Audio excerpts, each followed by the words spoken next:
I found out that my husband had been cheating on me while I was postpartum, so I subtly became the woman he fantasized about and left him without a warning. I found out that my husband was having an affair while I was postpartum. I thought that I would die because I love him, and it felt like my heart was broken into a million pieces. I knew that it was over, but my curiosity got the best of me. I wanted to know why. What was it she had that I didn't? Did he love her? I started reading his texts, and everything was there. He felt like he was alive again. He was happy and excited. She's single and childless, so she had all the time in the world to prioritize him. He felt seen and desired by her. I was confused because even with life coming between us, he was always my love, and I made sure he knew that every day. Still, it wasn't enough. I read thousands upon thousands of messages between them, and I started being everything he had fantasized about. Initially, it felt weird, and he was confused, but I continued. Every time he made plans with her, I found a way to make him stay, or I made sure that I sent him exhausted to her. The messages became less and less frequent, and the passion and excitement subsided. Soon, answering her became more of a chore. The complaining started, and he pulled away. He was happier at home and couldn't wait to come home. He started texting me again during the day, the sweetest texts of how he missed me. He was his old self back. One day,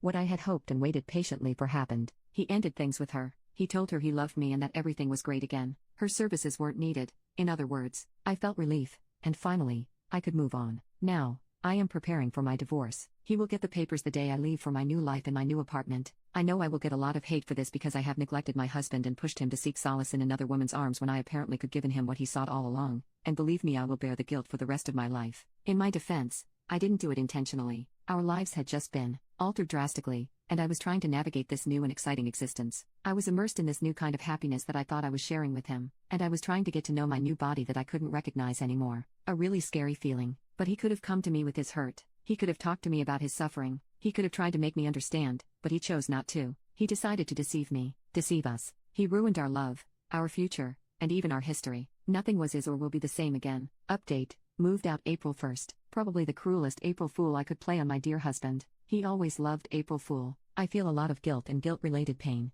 I know what I am doing is so cruel, but I guess I will just keep going with my plans. I moved out after I left my husband's divorce papers. I told him I wasn't in love with him anymore and thought we were better off as co-parents than as a couple. I have found a new place, and he could buy me out of our current home or sell the property once the divorce is finalized. He was in total shock, but probably not the same shock I was in when I found out that he was cheating on me. He asked if I hit my head and even told people that he was worried that I had a brain tumor. He was very angry in the beginning and wanted answers. I reminded him that we still had our son and to think about him before acting vindictive. Sure enough, he kept it civil around our son. He kept asking why and how long ago I had stopped loving him. He didn't get any answers from me. Our families are very sad and mostly shocked, but they have been very understanding. My ex-in-laws are still very active in my son's life and they have been very cordial if yet a bit cold towards me. That represented itself when about 2 weeks ago, my mother-in-law in a bit passive-aggressive tone told me that my husband has started seeing someone. She apologized immediately and said that she just wanted me to know and be prepared that he had someone new, and yet I couldn't help but hear some vindication in her voice. I just answered, "Oh, do you mean Karen?" She looked shocked and asked me, "Did you know? Did he talk to you about it?" I said, "Oh no, but she isn't new." I told her that he has been sleeping with her since I just had given birth,